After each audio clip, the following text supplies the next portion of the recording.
Improvisación, que es tal vez otra de las constantes de este gobierno. Uno a las 3:30 de la mañana, pues no puede hacer nada distinto sino improvisar. Cuando el caudillo, digamos que no está basando sus propuestas en la experiencia, el conocimiento, lo que han hecho otros países, las buenas prácticas, sino un poco el caudillo diciendo: yo sí sé cómo hacer las cosas, elíjanme que yo tengo el instinto, yo sé cómo hacerlo. Y prometen y piensan tener la varita mágica y la gente se cree eso, pero al final no tienen esa varita mágica y la reemplazan con discurso. La retórica es el viejo populismo latinoamericano. Hoy tenemos a uno de los economistas más influyentes de América Latina. Mauricio Cárdenas. Es ministro de Hacienda de Colombia, académico y experto en geopolítica. Llega para analizar los desafíos económicos y políticos que enfrenta nuestra región en un mundo cada vez más incierto. Desde la crisis en Colombia, las políticas migratorias de Trump, hasta el impacto de China en América Latina, esta es una conversación que no puedes perderte. Pero al mismo tiempo, Estados Unidos está en una etapa de su historia que marca muchísimo las políticas que estamos viendo ahora. Después del fin de la Guerra Fría, de la caída del muro de Berlín, Estados Unidos pasó a ser un país hegemónico, es decir, el país que realmente dominaba, el número uno, sin rival, en el mundo. Pero ha venido surgiendo un rival, que es la China. Hoy en MBT Podcast tengo el placer de tener un gran invitado, una persona que llevaba contactando hace un par de meses, y es un placer tener a Mauricio Cárdenas, una persona muy conocida en Colombia, una persona que protagonizó papeles muy importantes en distintos gobiernos, y lo traemos hoy para analizar un poco de la situación, de lo que está pasando en el contexto de Colombia, pero también el contexto latinoamericano, también con la llegada de Donald Trump. Y este va a ser un podcast muy interesante. ¿Cómo estás, Mauricio? Muy bien, Ricardo. Encantado de estar en tu programa. Gracias por la invitación. El placer es mío. Para las personas que no te conocen, porque somos un podcast que se escucha en toda habla hispana, para dar un poco de contexto a los oyentes que de pronto no te asocian, si te pregunto cómo te puedes describir un poco de tu carrera profesional, ¿cómo te introducirías a las personas? Mira, he sido un colombiano muy comprometido con mi país. He desarrollado la mayor parte de mi carrera profesional trabajando en Colombia, bien sea en el sector público, he ocupado cargos en varios gobiernos, he estado muy cerca de las políticas públicas, pero también he sido un analista, un investigador, un economista, un profesor universitario. O sea, he combinado esos dos mundos. Me he dedicado exclusivamente al tema público, lo que más me interesa, o sea, apoyar que las sociedades puedan avanzar y progresar y sacar adelante todos sus retos y todas sus necesidades. Ese es mi tema. Quiero que empecemos con un tema muy interesante. Quiero que empecemos en Colombia. Hace 2 meses tuve la oportunidad de estar en Colombia y bueno, cuando estás acá te acostumbras un poco al nivel de vida que tienen en Estados Unidos, y cuando regresas a tu país, que lo amo profundamente, hay ciertos choques porque ves cosas que chocan, que son normales dentro del país, pero cuando estás fuera te sorprendes un poco. Y quiero hablar un poco de Petro. Dame ejemplos de qué viste así que te generó esa sensación. La sensación es un poco frustrante porque el nivel de pobreza que vemos en Colombia está a otro nivel. Y obviamente si lo comparamos a los Estados Unidos, tú que has tenido la oportunidad de venir muchas veces acá, te das cuenta que hay un umbral, hay una diferencia muy grande. Y es un país tan maravilloso y es un país tan lleno de tantas cosas lindas, pero creo que en lo social, en el tema de infraestructura, en el tema económico, el país no está bien. Y quiero ser muy honesto con la percepción que tuve. Sí. ¿Qué está pasando ahora mismo? Porque Petro llega a la presidencia de Colombia con un cierto número de favorabilidad, no pasaba el 60%, pero sus números al día de hoy se han ido cayendo y desplomando de forma alarmante. Mira, indiscutiblemente un país lleno de necesidades, un país que ha avanzado, no hay duda. Colombia es un país que ha progresado en varios frentes, pero los avances pues son pocos en comparación con los retos que tenemos hacia adelante.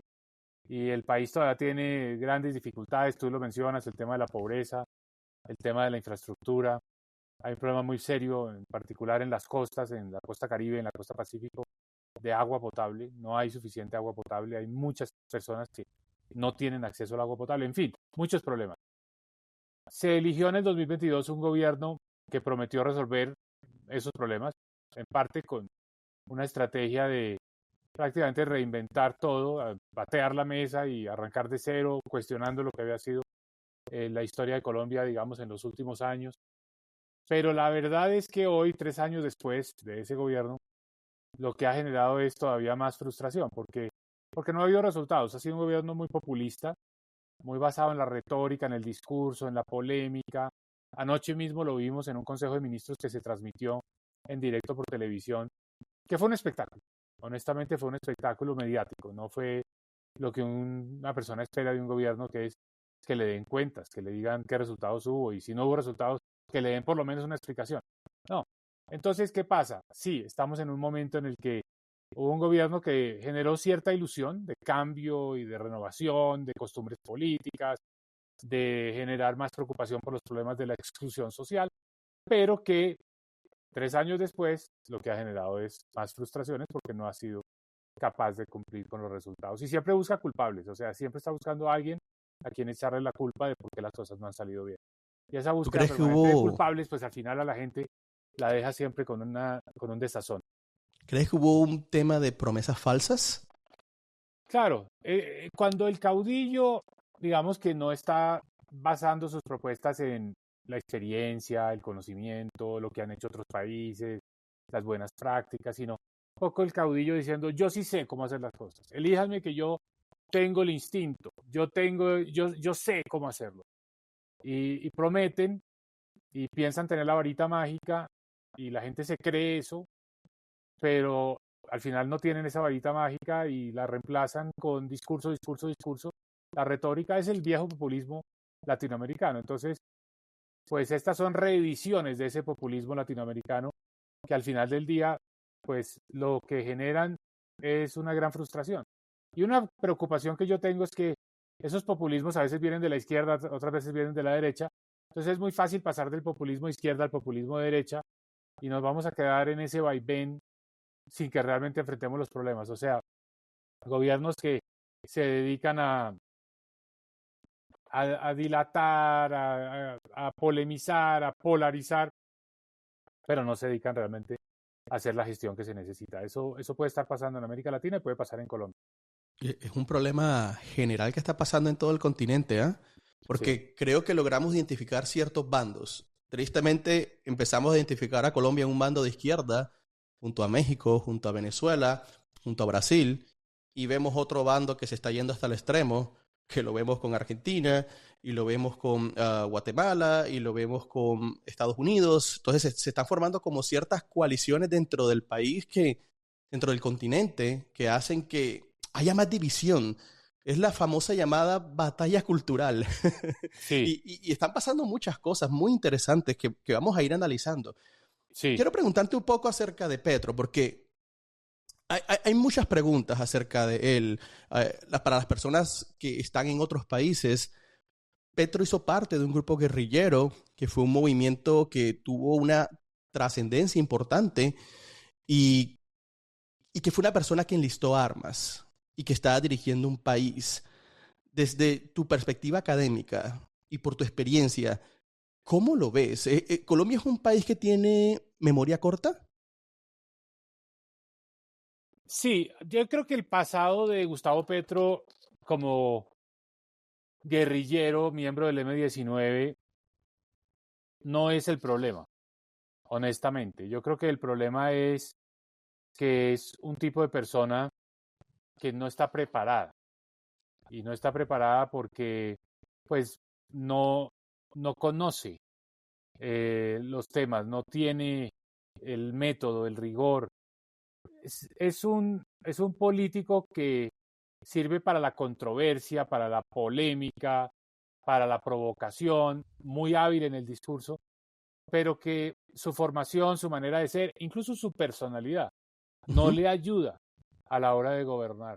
Cuando se entiende gobernar como dar resultados, cuando se entiende gobernar como hacer el espectáculo mediático, pues él lo hace bien, pero eso no es gobernar en realidad. Gobernar en realidad es ese trabajo difícil, dispendioso de mover la maquinaria del Estado para que se produzcan los cambios que se necesitan, para que se den los resultados. Él no tiene esa paciencia, él no tiene ese rigor, él no tiene ese método. Entonces, yo digo que no es porque haya estado en armas, ni porque haya empuñado las armas, no, es porque no se quiso preparar y no quiso, digamos, enfrentar esa nueva fase de su vida que es la de ser el presidente de la República, enfrentarla como, bueno, ahora me tocó hacer una tarea, la tarea de los resultados. No quiso nunca dar ese paso y se quedó en el mundo de los discursos y en el mundo de la retórica. No, y con la responsabilidad que trae esa posición, ¿sabes? Porque mira lo que pasó hace 2 semanas. Con un tuit prácticamente se incendió todo el contexto político, económico, con un país tan grande como es Estados Unidos. Y las consecuencias que trae eso para toda la población, para toda la economía, para toda la sociedad. Por un tuit que manda en unas horas que no sé qué hacía tuiteando esas horas y que se forma prácticamente una explosión que se salió de control.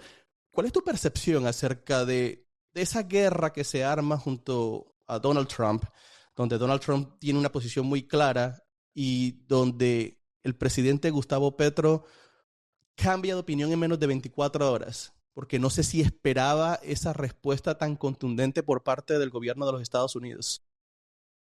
Mira, improvisación, que es tal vez otra de las constantes de este gobierno. Uno a las 3:30 de la mañana, pues no puede hacer nada distinto sino improvisar, ¿no? Aquí siempre se ha dicho en Colombia que al que madruga Dios le ayuda.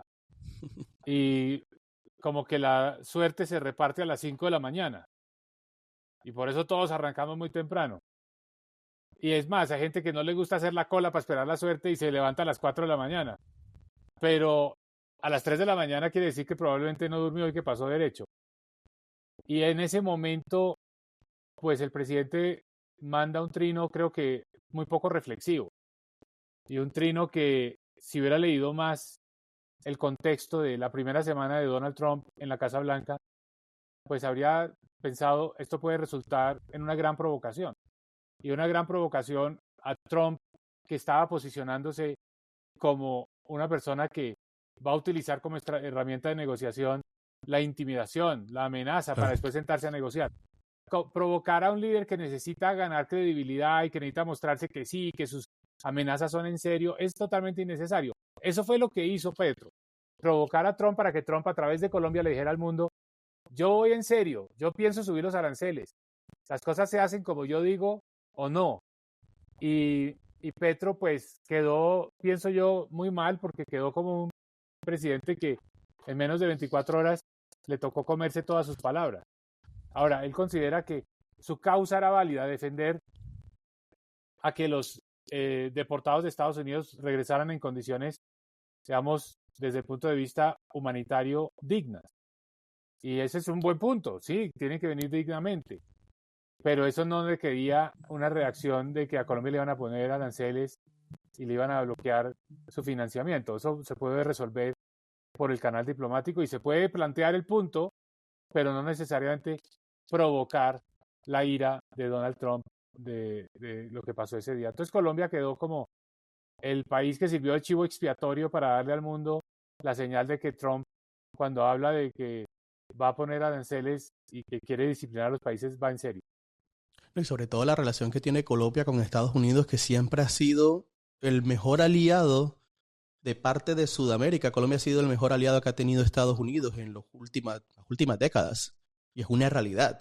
Y destruir esa relación por un tweet a la hora que se postea, con el mensaje que se manda, y teniendo en cuenta el presidente que hay hoy en día en los Estados Unidos, yo creo que era innecesario. Y otra cosa, entiendo el contexto de recibir a personas que por alguna razón están siendo devueltos, pero tú no puedes prohibir la entrada a colombianos al propio país. O sea, devolverlos en las condiciones en las que se devuelven, en las condiciones como están siendo tratados los temas de los inmigrantes en los Estados Unidos, este es un tema muy complejo. O sea, tú no le puedes cerrar la puerta a un colombiano a regresar a su país.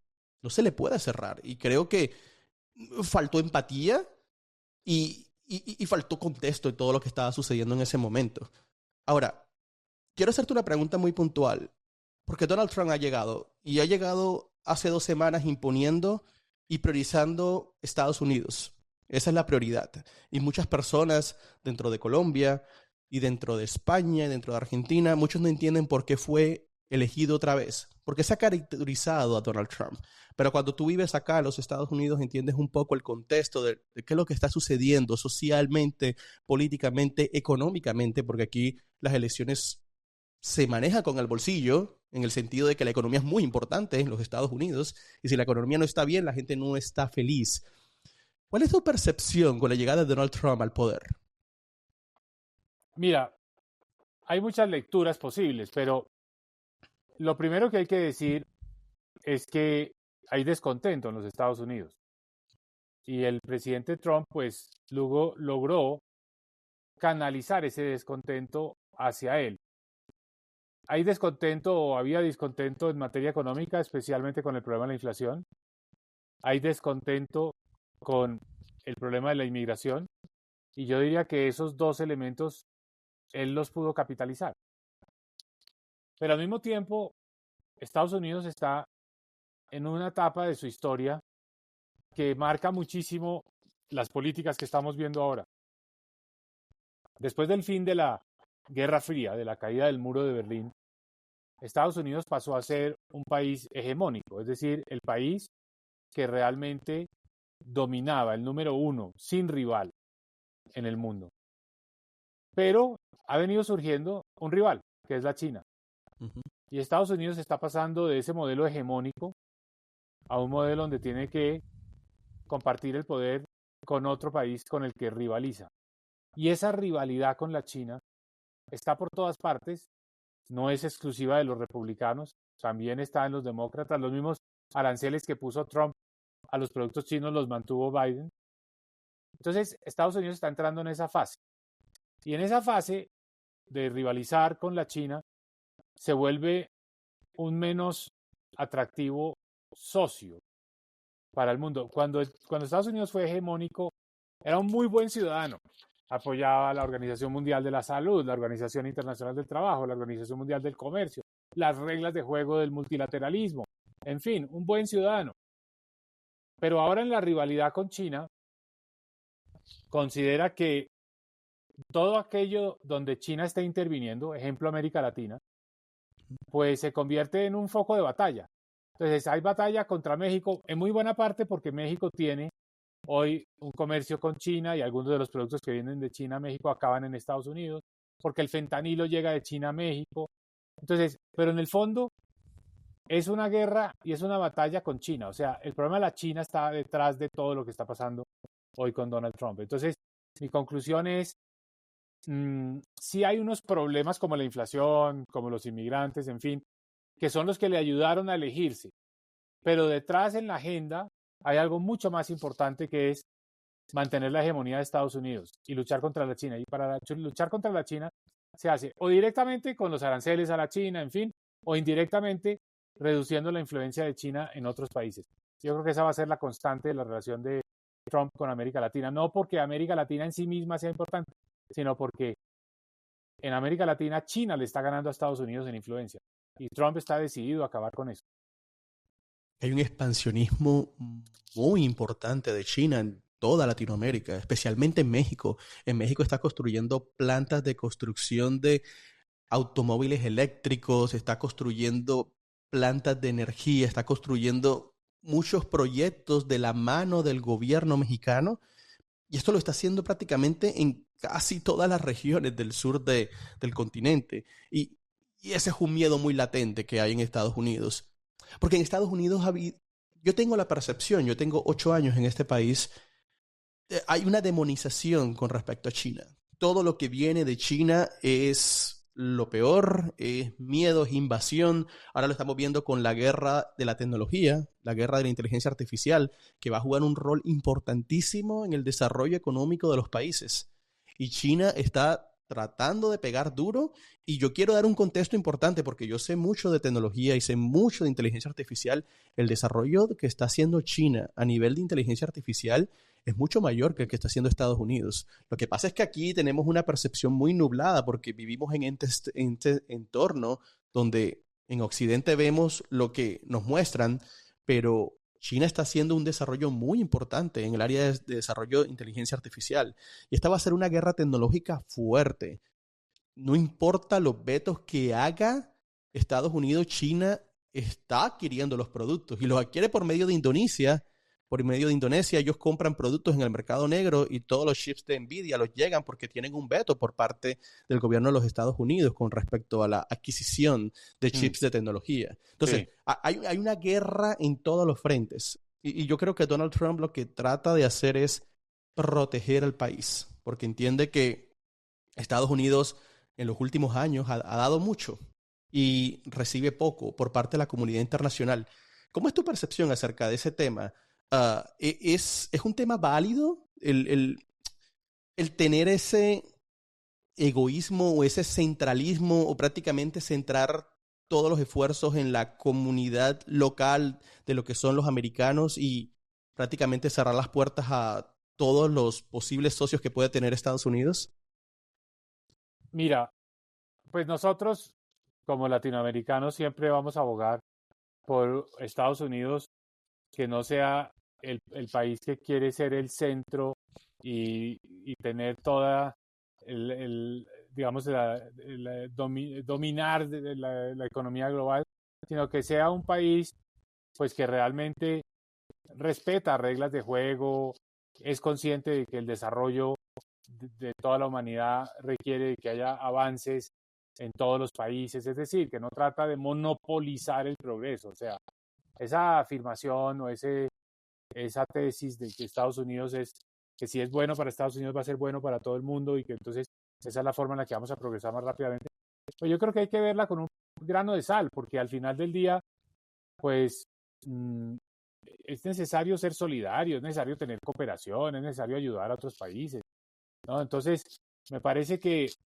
esas tesis tan centradas en que solo Estados Unidos y que el mundo está en deuda con Estados Unidos, que el mundo ha, digamos, expropiado a Estados Unidos, que el mundo ha tratado mal a Estados Unidos, pues no creo que sea una tesis correcta. Yo pienso que lo correcto es decir, bueno, mantengamos unas reglas de juego, el comercio. ¿Por qué van a subir los Claro. aranceles a México o a Canadá? Han sido buenos socios, han sido buenos socios. El mejor socio, Canadá. Entonces, esto de pelear con los socios y los aliados, a mí me parece pues que es bastante contraintuitivo, por decirlo menos. No, no, Claro. no, no lo entiendo. No entiendo por qué casar esas peleas con los aliados.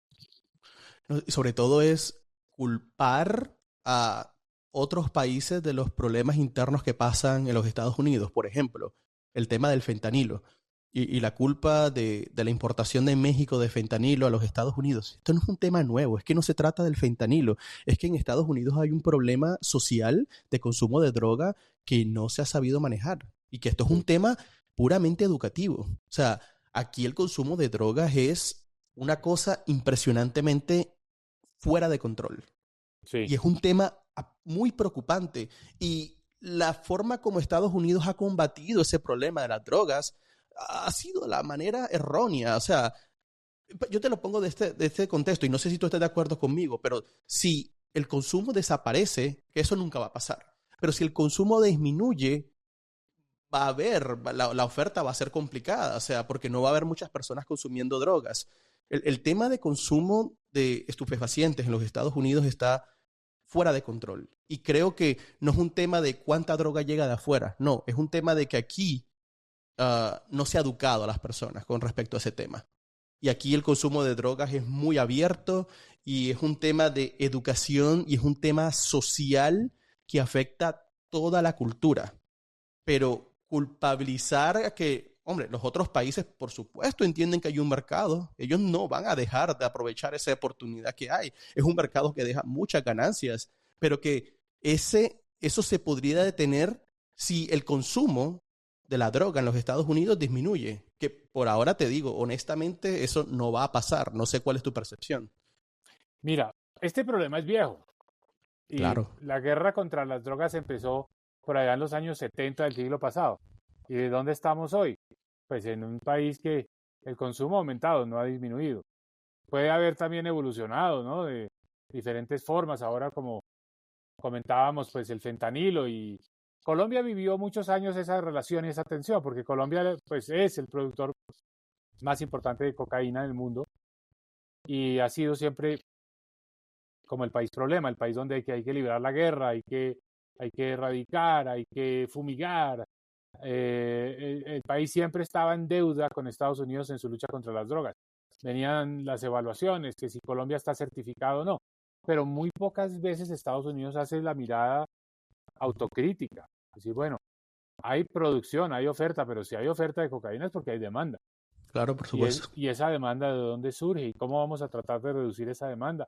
Cómo se trata esto como un problema no de represión, sino de salud pública, de que las personas pues que desarrollan adicciones pues tengan un tratamiento, que haya más educación, que haya más digamos concientización de que este es algo que es perjudicial para la vida, para la salud de las personas.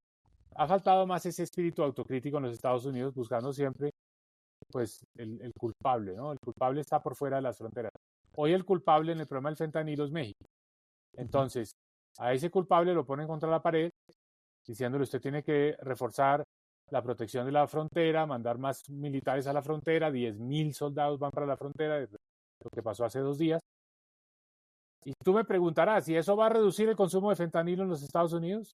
¿Eso va a resolver el problema? No, mientras en Estados Unidos siga habiendo esa demanda, ese fentanilo va a encontrar la ruta, Claro. va a encontrar la ruta. Mira, aquí en Colombia siempre ha habido un poco la obsesión, y yo soy de los que considera que el narcotráfico en Colombia ha sido de las cosas más perjudiciales, más dañinas, pero aquí siempre hemos puesto como la mira en las organizaciones que tienen el control en un momento dado en el tiempo del negocio del narcotráfico. Y bueno, pasan años y el país se dedica a combatir a Pablo Escobar y el cartel de Medellín, hasta que finalmente muere Pablo Escobar. Y uno pensaría, bueno, ya, un cierto alivio. No, a los pocos días surge una nueva organización, una nueva estructura que maneja ese negocio.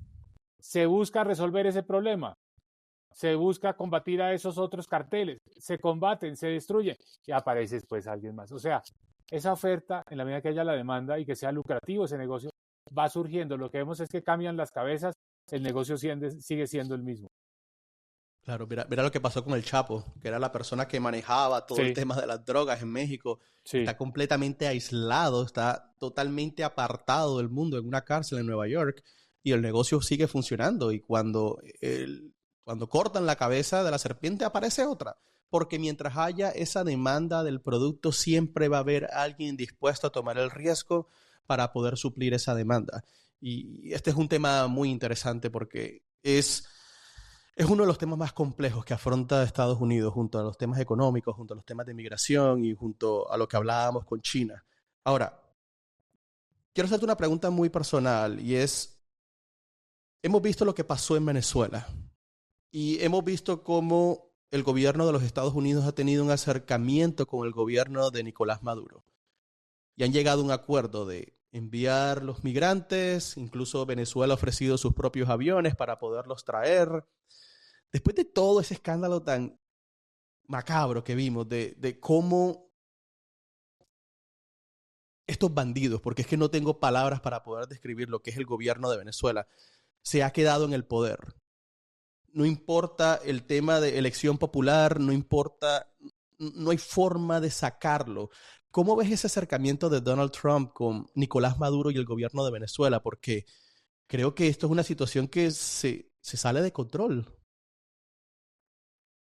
Mira, yo creo que Trump todavía está definiendo cuál va a ser su estrategia frente a Venezuela. Se optó empezar por México y por Canadá y como no meterse directamente con Venezuela, quiso abrir un canal para liberar a los detenidos ilegalmente ciudadanos de Estados Unidos y lo logró con su enviado a Caracas, y también al mismo tiempo ha estado renovando las licencias para la producción de petróleo por parte de la compañía norteamericana Chevron. Ujú. Entonces, empezó con una lógica más diplomática. Entonces, fíjate aquí ya lo interesante. Con los aliados, el garrote, Canadá y México. Con los países donde hay conflicto, donde Trump quiere más bien entrar a resolver guerras, llámese Ucrania, Rusia, llámese Medio Oriente, está como más bien con un guante de seda buscando un espacio de negociación. Es muy paradójico porque es un gran contraste. ¿Por qué guante de seda? Porque Trump no es amigo de las guerras. Trump dice que él no quiere mandar soldados de Estados Unidos a ninguna parte y que no lo va a hacer. Trump quiere el Nobel de Paz. Es algo de lo que se habla mucho en Washington, en los círculos de personas cercanas a él. Consideran que es como su máxima reivindicación histórica. Bueno, después de haber logrado ser reelegido presidente de los Estados Unidos, es decir, soy el Nobel de Paz. ¿Por qué? Porque resolví conflictos. Entonces, por eso el guante de seda. Y el guante de seda, en el caso de Venezuela, lleva a la negociación.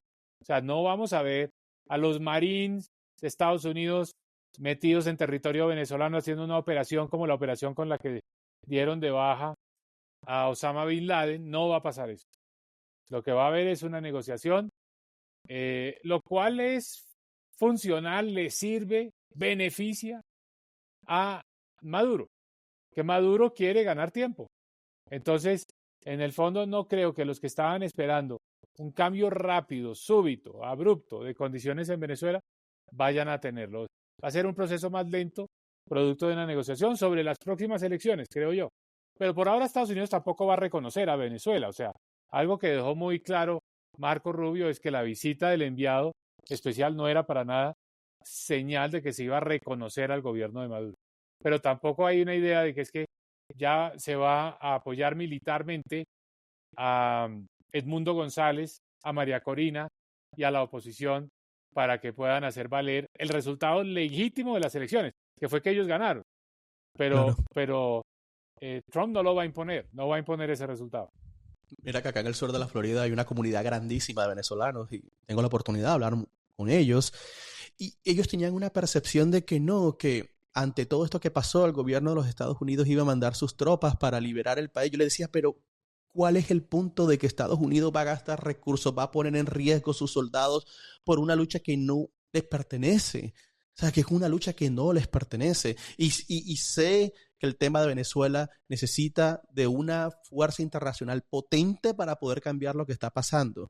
Pero esperar realmente que Estados Unidos sea el que va a solucionar los problemas de Venezuela, para mí me parecía completamente absurdo y ridículo. Eso no va a pasar.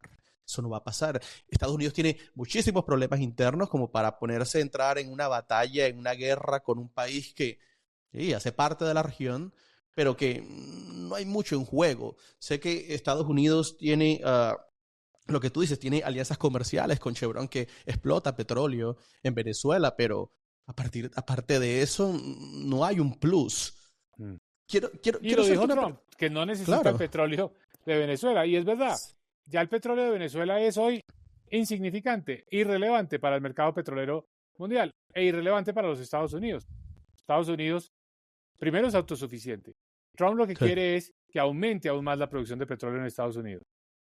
Lo que quiere es que baje el precio del petróleo. O sea, el mundo ya puede prescindir del petróleo venezolano, lo cual es un problema para Venezuela, porque Venezuela era un país medianamente rico cuando tenía petróleo, pero con poca producción de petróleo no es un país rico. Es un país que pues destruyó mucho su base económica, no tiene grandes empresas, no es un país que sea exportador de nada particularmente importante en el mundo, pues con excepción del petróleo. Entonces, la tarea para Venezuela no es tan obvia. Gobernar a Venezuela es muy difícil porque va a generar, pues va a ser un país con grandes necesidades que quedan después de esta dictadura, pero sobre todo sin claras fuentes de ingresos. No es un país que diga, es que yo vuelvo a ser el productor de 3 millones de barriles de petróleo por día, como lo llegó a hacer. No va a ser, no lo va a hacer. Mauricio, ¿cuál fue tu impresión ese ese famoso día de las elecciones en Venezuela, yo me quedé casi hasta la 1 de la mañana pendiente de los resultados electorales y, y se sospechaba de que iba a pasar algo raro, porque la forma como se manejan las elecciones en Venezuela son tan distintas a lo que se maneja en Estados Unidos y en Colombia, que tenemos boletines electorales. Aquí simplemente aparece un tipo a la medianoche con una servilleta y dice el ganador es este. ¿Cuál es tu percepción, tú como analista económico que has estado en la política en Colombia y que por supuesto que Venezuela es importante para los colombianos? ¿Cómo fue esa reacción tuya cuando viste ese circo que se forma? Se robaron las elecciones. No hay nada más que decir. Se las robaron. O sea, no haber querido mostrar las actas, que es lo que, pues es la información más básica de un proceso electoral, ¿no? Cada mesa, cada puesto de votación, cuál es el escrutinio y pues que eso sea visible. Entonces, se la robaron muy protuberantemente. Yo creo que no hay nadie hoy medianamente informado, conocedor de técnicas electorales en el mundo, que diga que las elecciones de Venezuela fueron legítimas. El mundo sabe que lo que ocurre es que hay un gobierno que tiene el respaldo de un ejército y unas fuerzas armadas, pues que son finalmente las que lo sostienen en el poder. El poder no está ya en la calle, el poder no está en el elector, el poder no está en la opinión, el poder está en las armas. Ese es el poder que respalda a Maduro. Si no, Maduro ya se habría caído. Entonces, un régimen represivo, un régimen que al mismo tiempo es autoritario, que no tiene ningún recato en irrespetar los derechos, ¿no?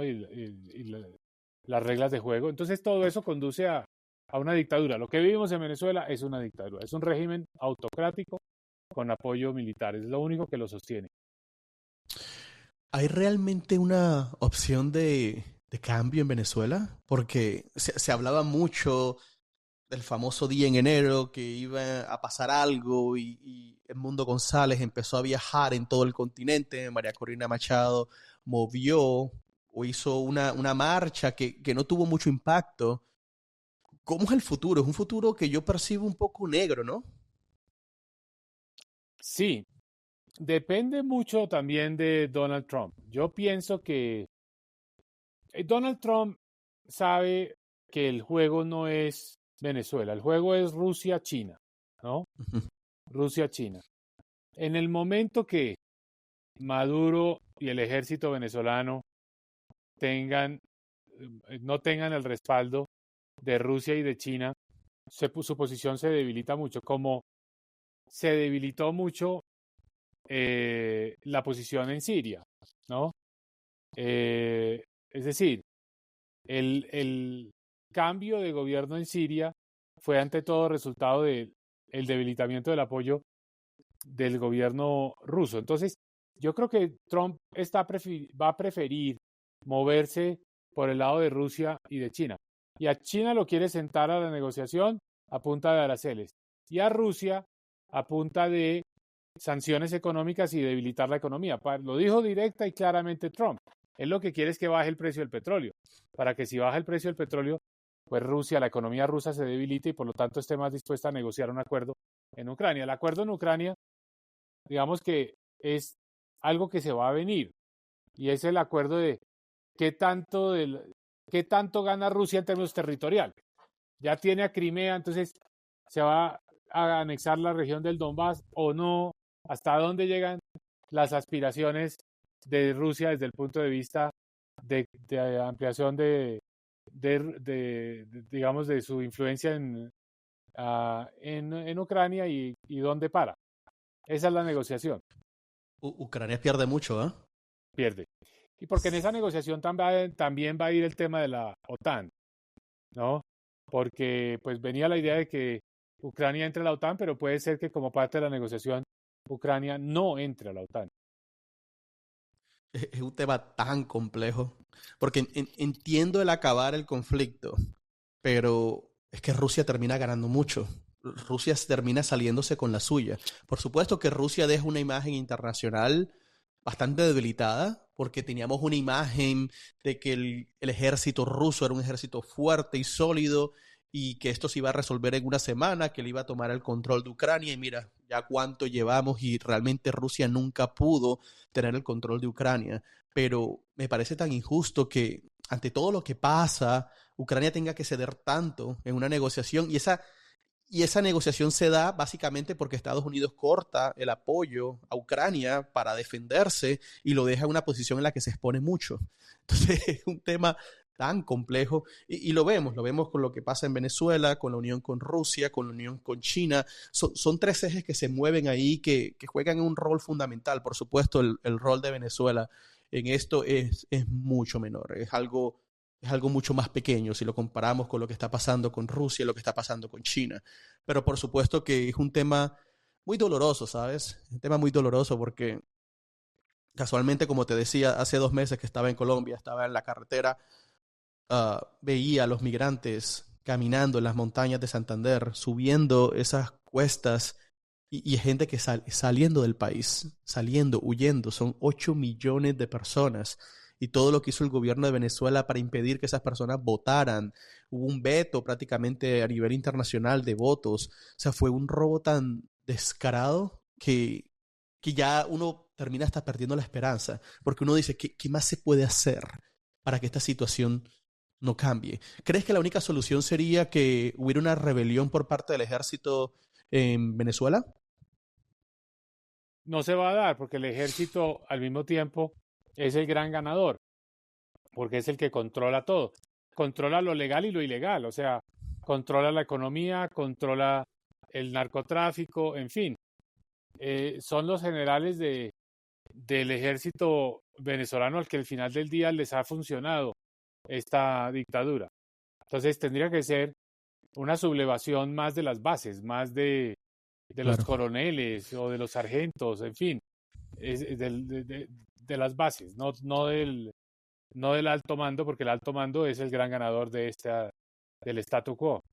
Y con los antecedentes que hemos tenido, que cuando han habido pequeñas revoluciones dentro del ejército, o terminan muertos o terminan, o sea, hay una persecución, la fuerza del ejército en Venezuela es muy fuerte, en todo país es muy fuerte, pero es que están jugando del lado del lado incorrecto de la historia, por lo que está pasando, porque no, no priorizar a la población y ver algo tan tangible, un robo tan descarado, es algo que duele mucho.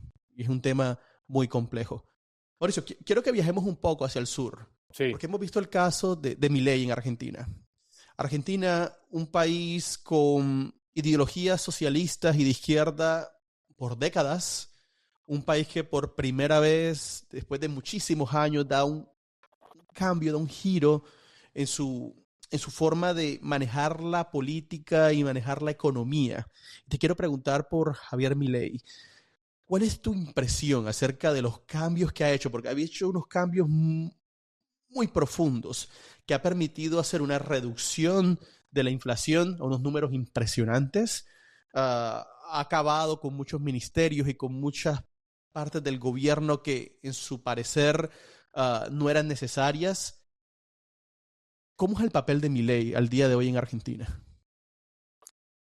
bueno, Milei obviamente toma una sociedad frustrada por muchos años de malos resultados. Y el peor síntoma de ese descontento es la inflación. O sea, la inflación totalmente fuera de control. Obviamente en un país donde los precios amanecen en un nivel y terminan antes de cerrar las tiendas en otro, donde hay que hacer ese ajuste diariamente. Vivir en una sociedad con una hiperinflación como la tenía Argentina, pues es algo que genera todo tipo de problemas de faltas de incentivos al crecimiento, problemas de desigualdad, de exclusión, de personas que se van empobreciendo, en fin. Entonces, en medio de esa frustración, viene un personaje como Javier Milei que dice hay que sacudir esta estructura política que nos ha tenido en esta situación, que es una estructura política que al final se traduce en algo muy sencillo, que lo entiende cualquier persona.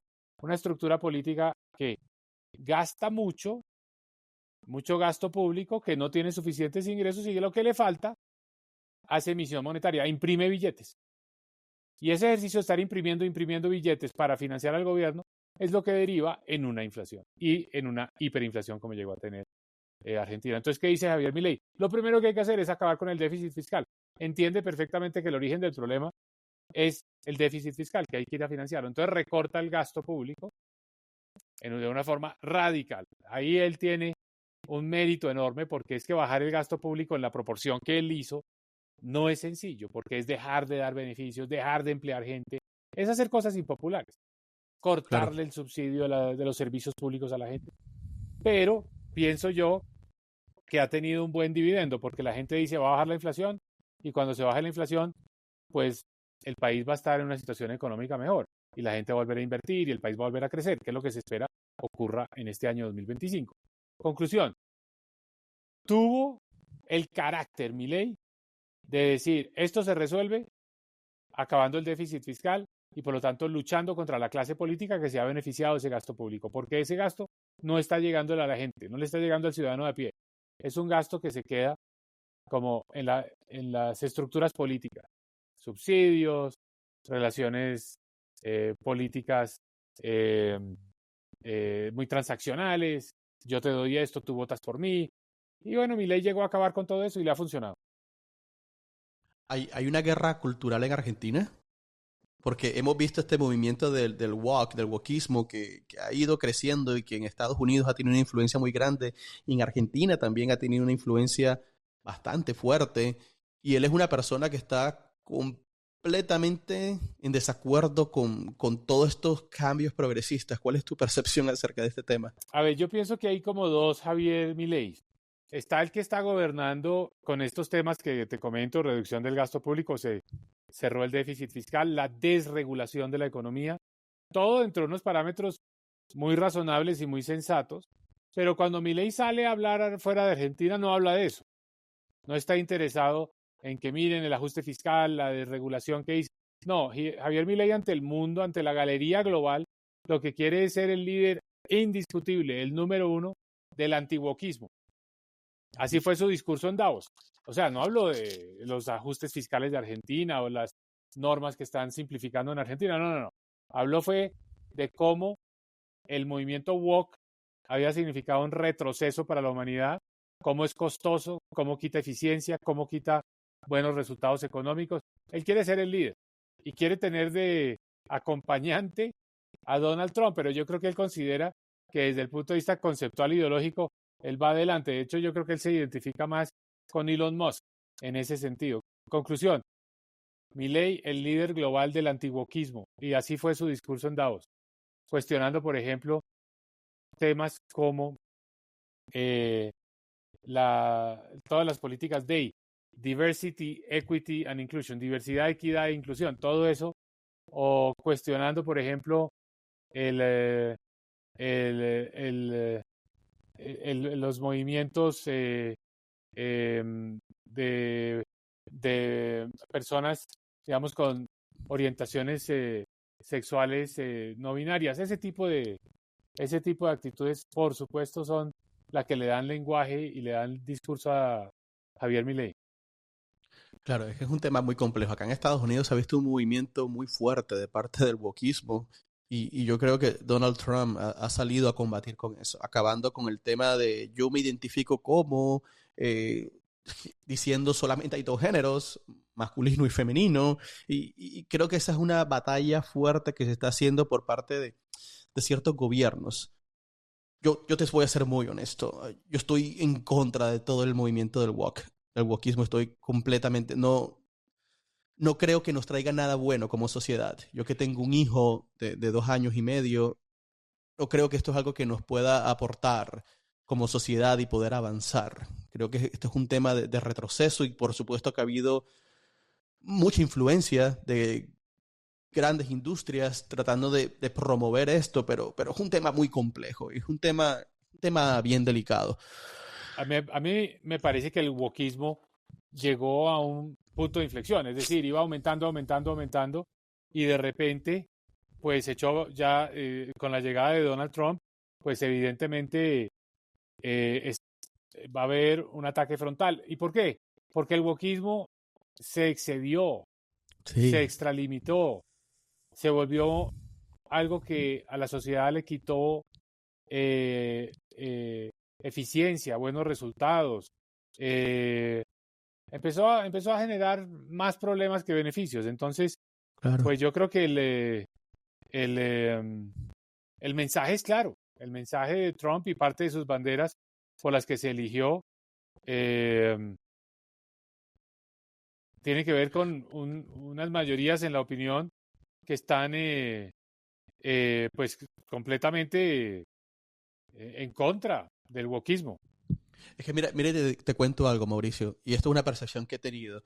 En procesos de aplicación para trabajos de tecnología en los Estados Unidos, me preguntaban cómo yo me identificaba y me decían que como hombre, como mujer, como no binario, como otro, yo decía, pero ¿qué es esto? O sea, por qué una pregunta tan sencilla para una aplicación de trabajo empieza a hacerme tantas preguntas que me confunden?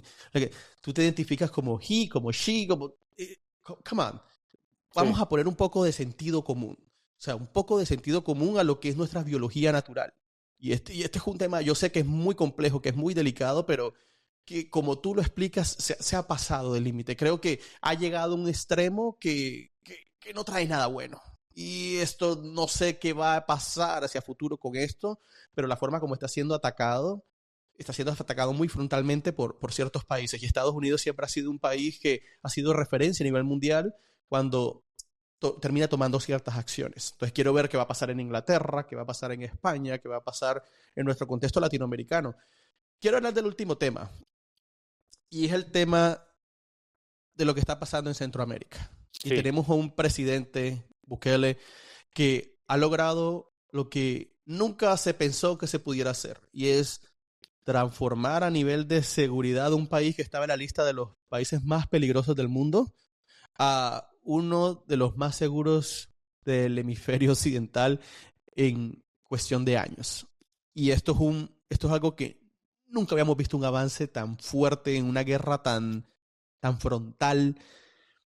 ¿Cuál es tu opinión acerca de Bukele? Y quiero hacerte una pregunta muy puntual, y es el tema en Colombia, con el tema de la inseguridad, con el tema de las guerrillas, porque tuvimos un proceso de paz que lastimosamente las FARC siguen operando con disidencias, pero siguen operando, y hay una guerra en el Catatumbo y hay cosas terribles que están pasando.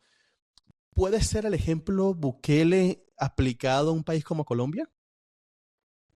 Mira, Milei y Bukele, cada uno en su campo, pueden tener lecciones interesantes para Colombia. Déjame abordo un poco la problemática de Colombia, pero para cerrar el tema anterior Ujú. del wokismo, del antiwokismo, aterrizado en nuestros temas más como latinoamericanos, yo nunca quise utilizar y resistí y me opongo a utilizar un término muy woke, que es el de Latinx.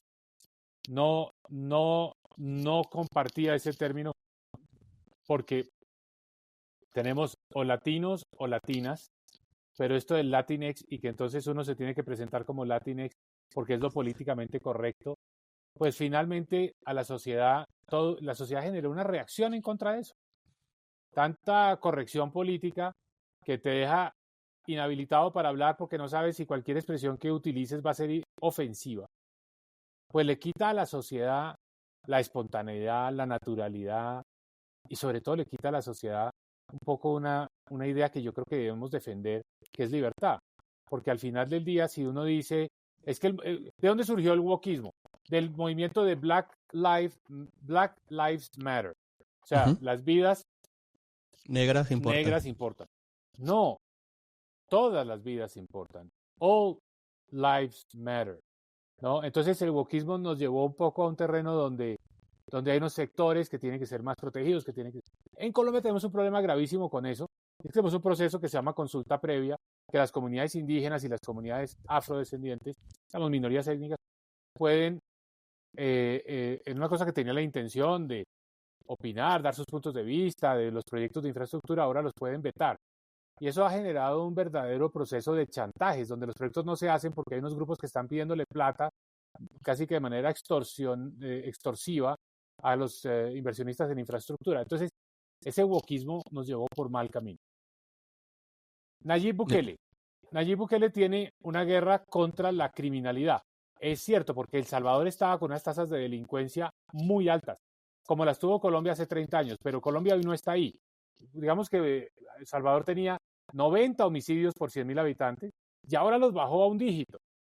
Colombia estuvo allá hace 30 años, ya los había bajado a 25 homicidios por 100.000 habitantes, ya es un país más promedio latinoamericano. Entonces Colombia no tiene el problema de seguridad de El Salvador. Y por cierto, el problema de seguridad de El Salvador son las maras, que es en buena parte comportamientos de extorsión urbano, ¿no? Para que el dueño de la cafetería pueda operar, le cobran. Para que el dueño del supermercado pueda operar, le cobran. Lo de Colombia es el narcotráfico, que es distinto, ¿no? Entonces, el problema de Colombia no se resuelve solo con construcción de cárceles. Sí tenemos un problema serio de hacinamiento en las cárceles, pero el problema de Colombia pasa más por la lucha contra el narcotráfico. Y aquí hay también algo muy woke, y es que el wokismo se inventó que la fumigación para erradicar cultivos ilícitos era algo muy malo. Todos sabemos que fumigar no es bueno, que fumigar tiene consecuencias negativas, pero fumigar es una herramienta que debe existir para amenazar con ella, para que si se usa, pues los que están en los cultivos ilícitos sientan que el gobierno es serio y que los puede acabar, para inducirlos a negociar, para inducirlos a erradicar, para inducirlos a, a sustituir cultivos. Pero si uno no tiene esa herramienta, no tiene con qué entrar a una negociación. Es como si Donald Trump se quedara sin los aranceles para entrar a negociar lo que quiere negociar con México o Canadá. Necesita los aranceles. Al final creo que no los va a usar, pero necesita esa amenaza. A Colombia le hace falta la amenaza de la fumigación. Mauricio, yo creo que el tema que estamos viendo en Colombia es que hace falta presencia del Estado en ciertas partes del país. Y te lo cuento porque yo soy hijo de militar. Me acuerdo que en los años 90 yo no podía tomar carretera. Yo no podía tomar carretera porque si íbamos, por ejemplo, para Ocaña, en norte de Santander, la probabilidad de quedar secuestrado era alta. Y no había forma de llegar en avión a Ocaña, y yo duré muchos años sin poder visitar a mi familia en esa región de Colombia. Y vemos lo que está pasando en el Catatumbo, y vemos lo que está pasando en distintas regiones donde siguen operando estos grupos ilegales y el Estado no hace presencia. Quiero cerrar esta pregunta contigo para poder cerrar este programa, y agradezco mucho de verdad todo lo que has compartido con nosotros. En Colombia, ¿qué se necesita hacer para poder realmente vivir en paz y poder acabar con estos problemas del narcotráfico y con estos problemas de las bandas delincuenciales? ¿Es un tema de falta de presencia del Estado? ¿Es un tema social? ¿Es un tema de corrupción? ¿Cómo lo podemos solucionar? Mira, es un problema multifacético, pero no nos podemos quedar en los diagnósticos y no nos podemos quedar en que es muy complejo y hay muchas dificultades. Hay que establecer prioridades. Tal vez lo más importante es, el país ha retrocedido en los últimos años porque el territorio lo han ido ocupando unos grupos armados ilegales o grupos delincuenciales que están por todo el país porque se lucran del narcotráfico, y por eso ha aumentado tanto el área del territorio colombiano con cultivos ilícitos.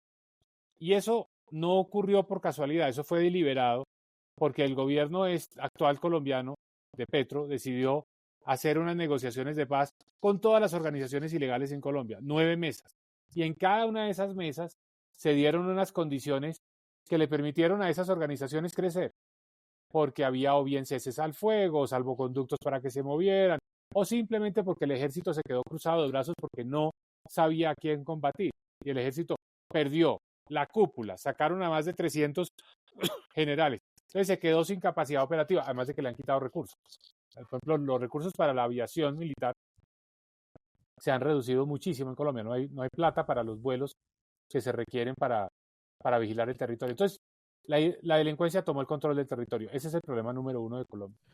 2. Qué triste, ¿sabes? Sí, y disculpa que te interrumpa, Mauricio, porque yo soy un afectado de justamente de todos estos temas sociales. Yo no estoy en Estados Unidos de gratis porque yo quisiera. A mí me tocó salir, yo tenía negocio, yo generaba empleo, yo generaba alimento para distintas familias. Siempre hice mi negocio con todo el amor del mundo y lastimosamente me tocó salir del país porque el tema de extorsiones no se podía. O sea, literalmente me pusieron una pistola en la cabeza y me dijeron, si no pagas, te mato.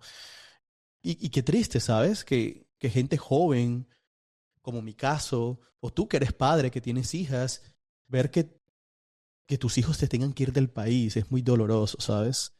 Y que la gente que emigra a España y la gente que emigra a Estados Unidos no es porque quiera emigrar de esa forma, es porque algo está pasando que hace que la gente tenga que huir porque no encuentra ni estabilidad, ni seguridad, ni encuentra unas condiciones de vida que te permitan poder vivir dignamente. Y es muy triste verlo, porque ahora que vemos cómo el gobierno de Petro ha ablandado tanto la ofensiva militar y le ha dado tanto espacio a todos estos grupos al margen de la ley, que lo único que estamos viendo es justamente todas estas problemáticas, las migraciones sin control. O sea, lo que estamos viendo en la selva del Darién es algo que nunca se había visto a estos números. Ahora, vamos a ver qué va a pasar con la influencia de Donald Trump y cómo va a ser estos temas de migración, pero nosotros nunca veíamos a colombianos cruzando la frontera del Darién. Por supuesto que habían casos, pero no como se había presentado en los últimos años. ¿Crees que el gobierno de Petro le ha faltado más control? ¿Crees que ese ablandamiento ha sido la causante de este aumento de número de casos que estamos viendo en temas de inseguridad y de guerra y de producción de drogas en Colombia? Sin duda, a Colombia se la está tomando el narcotráfico, es decir, habíamos empezado a ganar esa batalla, habíamos avanzado también en una estrategia de paz con la entrega de las armas de las FARC, pero lo que ha habido es un enorme retroceso en los últimos años. ¿Por qué? Porque se han crecido todo tipo de organizaciones delincuenciales y porque se ha crecido el ingreso, los recursos que alimentan ese conflicto, que es el narcotráfico. Con alianzas con Venezuela, que el gobierno de Maduro pues se beneficia también, porque Venezuela es la ruta para mucha de esta actividad ilegal, y Venezuela también protege a muchos de estos grupos. Y al mismo tiempo tenemos el problema del Clan del Golfo, que es una organización criminal, un cartel, que controla el negocio de narcotráfico en algunas partes del país, pero sobre todo también ahora está controlando el tráfico ilegal de migrantes en la frontera con Panamá. Entonces el país se lo han tomado todas estas organizaciones. El próximo gobierno de Colombia va a tener que hacer un esfuerzo muy grande militar, operativo, para que las Fuerzas Armadas puedan volver a tener el control del territorio. Eso probablemente va a significar también que se tengan que reintegrar al ejército las personas que han salido en los últimos años, que todavía tienen vidas profesionales largas que le podrían dar un aporte de largo aliento al país. Muy bien, Ricardo. ¿Ves un candidato fuerte por parte de la izquierda para suceder a Petro? Yo pienso que la izquierda está muy desprestigiada por la falta de resultados. Y aquí la mayoría de la gente piensa que el petrismo va a tener un candidato fuerte y que va a llegar a la segunda vuelta y que va a ser No, yo pienso que el desprestigio del gobierno, la falta de resultados, insisto, puede llevar a que en las elecciones no haya ningún candidato abiertamente identificado con el petrismo. Va a haber candidatos que tácticamente tratan de atraer ese voto de la izquierda, pero empaquetándose en algo más de moderación. Pero un candidato de la izquierda radical tipo Petro no lo veo progresar en Colombia en este momento. El desprestigio es enorme. No es por tanto por sus ideas, sino por su ineficacia, por la incapacidad que han tenido de hacer cosas. Mauricio, qué placer tenerte en MBT Podcast. Muchísimas gracias por compartir todo tu conocimiento. Esta era una charla que quería tener hace mucho tiempo contigo. Ha sido un placer poderme sentar y analizar un poco de la situación a nivel internacional de lo que está pasando. A ti por la invitación, Ricardo, y muchas gracias por invitarme y sobre todo por abrirme estos micrófonos, y felicitaciones por el espacio que has ido construyendo, que es muy importante. De manera que adelante y ojalá que a toda la audiencia esta charla les resulte de interés.